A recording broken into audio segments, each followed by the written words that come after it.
देखिए नहीं मदद सारी मर गई ये बात बहुत प्यार लगा थोड़े से बस।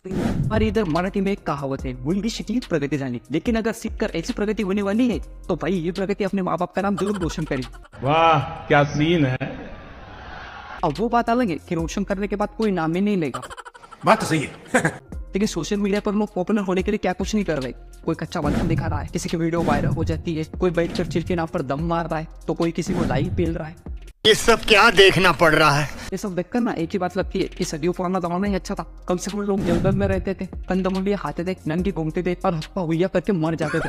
कम से कम ऐसा बवासीर तो नहीं देखना पड़ता था।